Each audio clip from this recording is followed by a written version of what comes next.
इसको अगर हम सबको इतना ही बुरा लगता है, मुझे समझ ये नहीं आती हम लोगों ने इसको अभी यहां से आय की आवाज क्यों आई, नो की आवाज आनी चाहिए थी। यहां पे हम लोगों में हिम्मत नहीं है।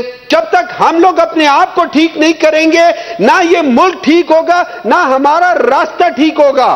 वो रूल्स आज भी नहीं बदले। कल को कोई और सुप्रीम कोर्ट का चीफ जस्टिस आएगा, वो उसी रूल्स के लिहाज से लेगा फैसला। इतना हो जाना चाहिए था कि 184, मैं ये जरूर समझता हूं कि अपील का हक होना चाहिए। आर्टिकल 184 को चेंज कर लेते हम सारे मिलके।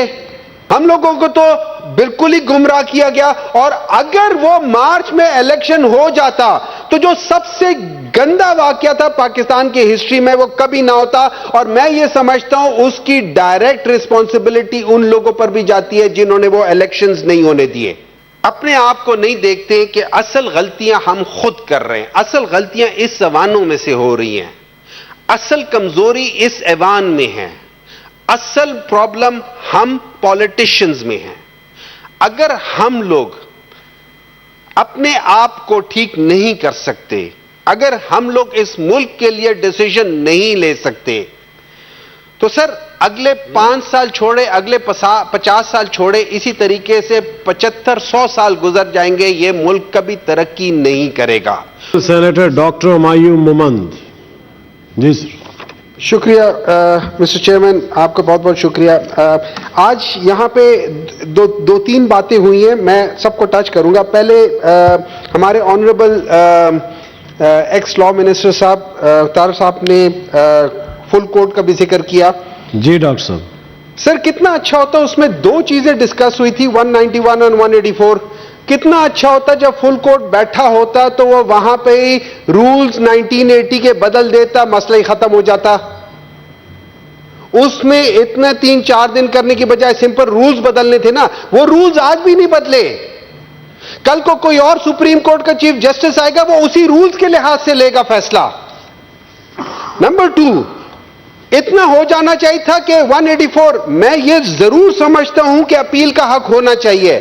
आर्टिकल 184 को चेंज कर लेते हम सारे मिलके, हमारे मसले हल हो जाते हैं। लेकिन जब हम गलत फैसले करना शुरू करेंगे, देखिए ऐवान बहुत मुअज़्ज़ज़ है, लेकिन जब यहां से गलत इंटेंशंस के लिहाज, I with due respect, the intentions were not right.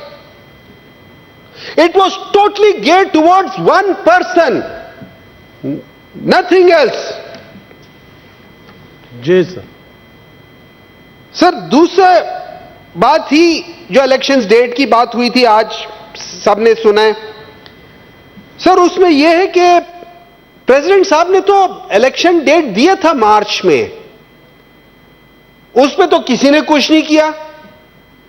हमें तो यहां पे जो लॉ मिनिस्ट्री है उन्होंने हमें गलत बताया कि जी प्रेसिडेंट साहब डेट ही नहीं दे सकते।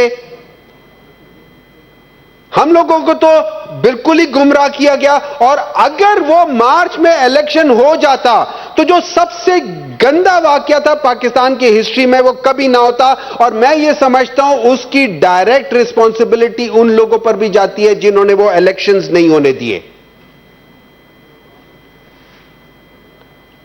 सर तीसरी बात हुई थी नैब की। हमारे 2 फाजिल मेंबरान ने, और मैं उन दाद देता हूं कि उनमें उन्होंने कम से कम उठ के उसकी कहा तो है कि ये नैब का खतरा। सर ये नैब नेशनल आर्म ट्विस्टिंग ब्यूरो, इसको अगर हम सबको इतना ही बुरा लगता है, मुझे समझ ये नहीं आती हम लोगों ने इसको अभी यहां से आय की आवाज क्यों आई, नो की आवाज आनी चाहिए थी। यहां पे हम लोगों में हिम्मत नहीं है।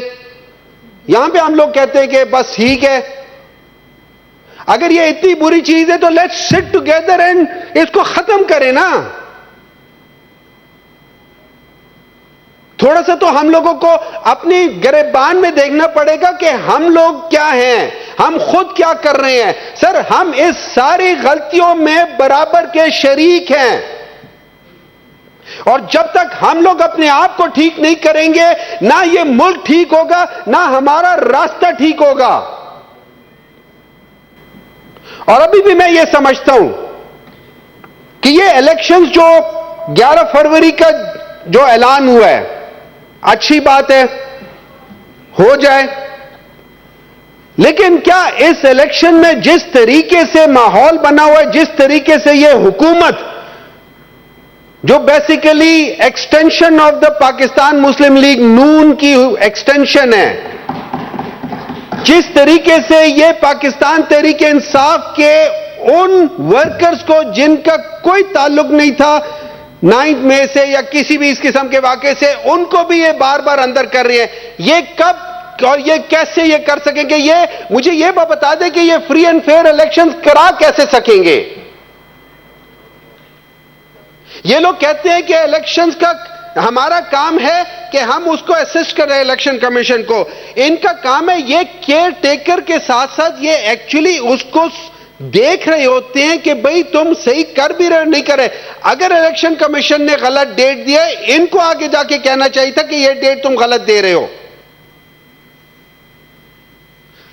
सर, हमारा मसला, असल मसला यह है कि हम लोग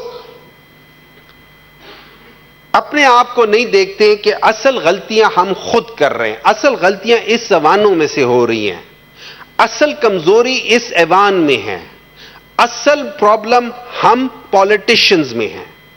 अगर हम लोग अपने आप को ठीक नहीं कर सकते, अगर हम लोग इस मुल्क के लिए डिसीजन नहीं ले सकते, तो सर अगले 5 साल छोड़े, अगले 50 साल छोड़े, इसी तरीके से 75-100 साल गुजर जाएंगे, ये मुल्क कभी तरक्की नहीं करेगा।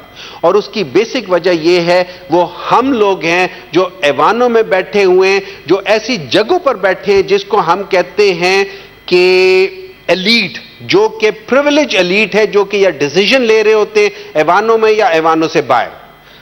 तो अगर हम लोगों ने अपना रास्ता ठीक करना है सर, तो हमें अपने आप को ठीक करना होगा। थैंक यू डॉक्टर साहब, बहुत बहुत। Honourable senator Irfan Siddiqui. बिस्मिल्लाहिर्रहमानिर्रहीम। बहुत शुक्रिया जनाब चेयरमैन। 2-3 बातें मैं भी अर्ज करना चाहता हूं, कुछ लेकिन इख्तिसार के साथ। Thank you. ये इख्तिसार का लफ्ज आप हमेशा मेरी गुफ्तगू के वक्त बोलते हैं, क्योंकि आपने ही इंट्रोड्यूस कराया ना उसमें, आपने और शेरी रहमान मैंने तवील का लफ्ज भी सिखाया था सर।